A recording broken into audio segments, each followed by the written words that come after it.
What do you picture when you hear the phrase, the fall of Rome? Do you see hordes of savage barbarians swarming over the frontiers? Do you see the gleaming marble of the eternal city set ablaze, as civilization itself is extinguished, plunging Europe into 1,000 years of darkness? This dramatic story, centered on the year 476 AD, has been the bedrock of history for centuries. But what if that powerful cinematic image of cataclysmic collapse is wrong? What if Rome didn't fall at all? Welcome to 10-Minute History. I'm your host, Jake Sullivan, and today we're revisiting the end of the Roman Empire to ask a revolutionary question. Was it a collapse, or was it a transformation? For hundreds of years, the answer was simple. Rome fell, and it fell hard. This traditional story was most famously told by the 18th century historian Edward Gibbon. He argued that Rome's immoderate greatness led to its doom. The Romans, he said, lost their civic virtue and military spirit. They became soft, decadent, and reliant on bread and circuses. Gibbon's most controversial argument blamed the rise of Christianity. He claimed its focus on the afterlife diverted energy away from the state and that its pacifist message weakened the Roman military. For Gibbon, the final blows were the barbarian invasions which smashed a body that was already rotting from within. This narrative of decline and fall is simple, dramatic, and gives us a clear end date, September 4th, 476 AD. On that day, a Germanic chieftain named Odoacer deposed the last Western Roman emperor. And in a final, pathetic irony, this last emperor was a young boy named Romulus, mockingly nicknamed Augustulus, or Little Augustus. Odoacer didn't proclaim himself emperor.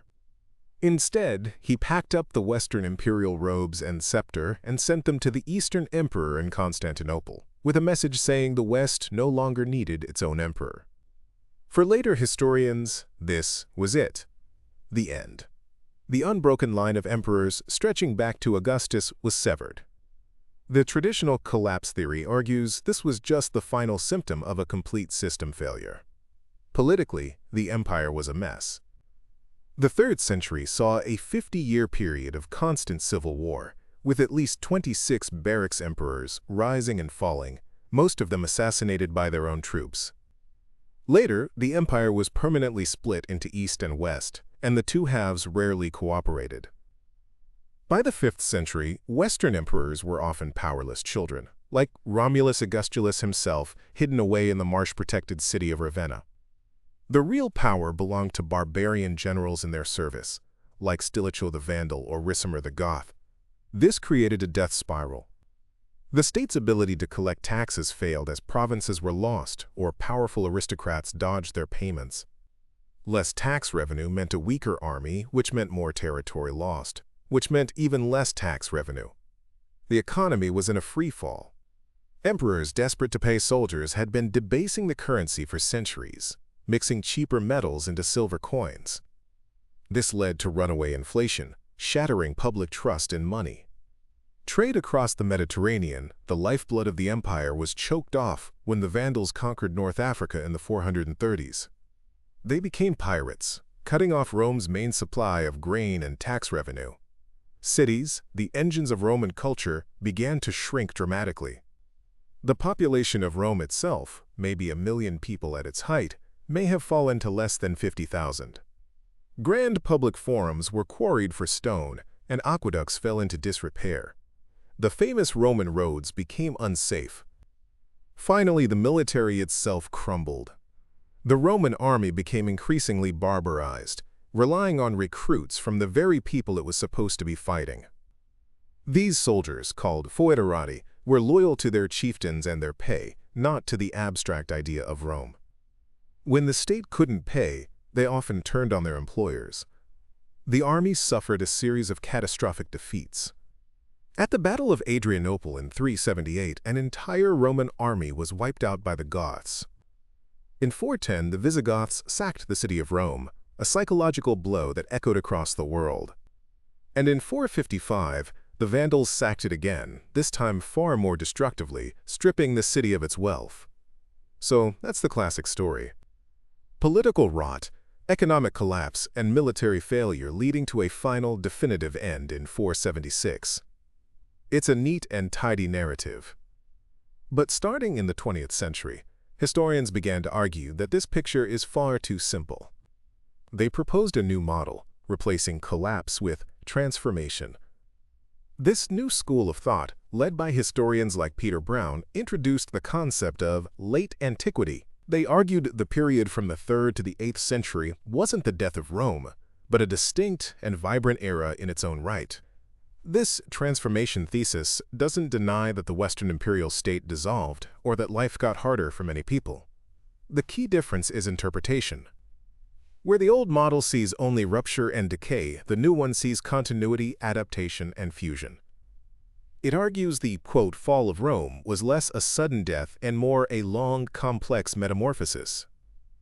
The most compelling evidence for this comes from the so-called barbarian kingdoms that were built on Roman soil.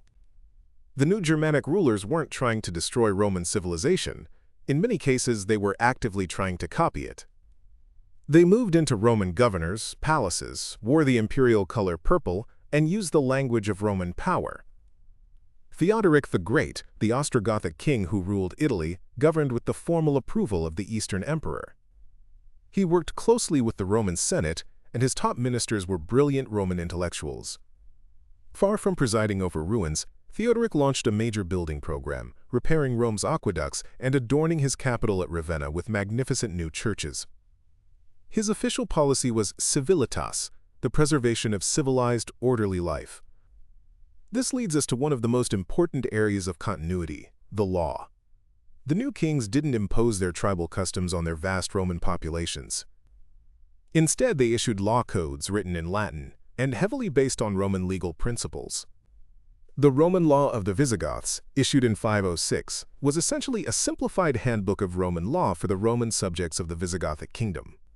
This shows a profound respect for the sophistication of the Roman legal system. The new rulers saw it as a superior technology of governance. Even the economy didn't just stop. While the complex mass-production economy that created mountains of identical pottery and roof tiles did collapse, as historian Brian Ward Perkins forcefully argues, trade didn't cease. It was reconfigured. Luxury goods still moved across the Mediterranean, and new trade networks developed in the North Sea, connecting the Frankish kingdoms with Britain and Scandinavia. Perhaps the most important continuity was social and cultural. The wealthy, land-owning Roman aristocrats didn't just disappear. They adapted. They collaborated with the new Germanic kings, serving as their administrators and diplomats. And crucially, they entered the church. By becoming bishops, these powerful men transformed their traditional role as civic patrons into a new, Christianized form. One of the best windows into this changing world is the life of a man named Sidonius Apollinaris. Born into the highest Gallo-Roman aristocracy, Sidonius at first expresses classic Roman disdain for the long-haired hordes, with their hair greased with rancid butter. But he also writes with deep admiration for the Visigothic king's intelligence and the orderly, Roman-style administration of his court. Later in life, Sidonius himself was made bishop of his city. He organized defenses, led diplomatic missions, and fed the poor. He was performing the traditional duties of a Roman noble, but under the authority of the church. He is the perfect embodiment of an elite who ensured their own survival and the survival of Roman culture by adapting to new realities.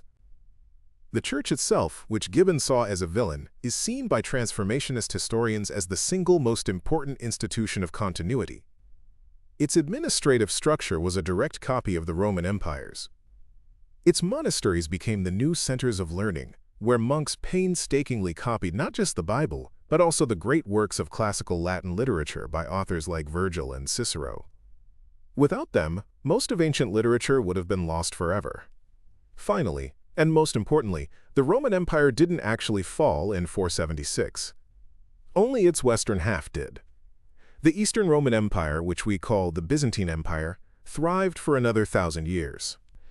And they never called themselves Byzantines. They called themselves Romans. This belief fueled the Emperor Justinian's massive attempt in the 6th century to reconquer the West, taking back Africa from the Vandals and Italy from the Goths. The idea of Rome was so powerful that on Christmas Day in the year 800, the Frankish king Charlemagne had himself crowned emperor in Rome, deliberately resurrecting the Western Roman Empire. This would have been a meaningless act if the memory and prestige of Rome hadn't been carefully preserved for the 3 centuries since that little Augustus was sent into retirement. So was it a collapse or a transformation? The traditional narrative of collapse gives us a simple, powerful story of death and destruction. The revisionist model of transformation gives us a more complex and probably more accurate story of birth. It wasn't the end of civilization.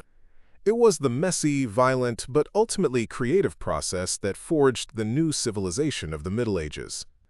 This was a fusion of 3 things: the institutional and cultural legacy of Rome, the unifying faith of Christianity, and the military and political energy of the Germanic peoples. This debate isn't just academic. The fall of Rome is constantly used today as a political metaphor to warn against immigration, moral decay, or military overstretch. These analogies almost always rely on the old, simplistic collapse narrative. Understanding the transformation offers a more nuanced way to think about how societies change. Civilizations rarely die a sudden death. They evolve, adapt, and are reconfigured. Rome's legacy wasn't erased. Its language became the foundation of French, Spanish, and Italian. Its laws became the blueprint for modern legal systems. And its imperial ideal would haunt the political imagination of Europe for centuries. Rome didn't just fall, it fell into the future. So what are your thoughts on this? Was it a collapse, a transformation, or something in between? Let us know down in the comments below. If you found this interesting or learned something new, please give this video a like, and don't forget to subscribe to 10-Minute History for more deep dives. Thanks for listening.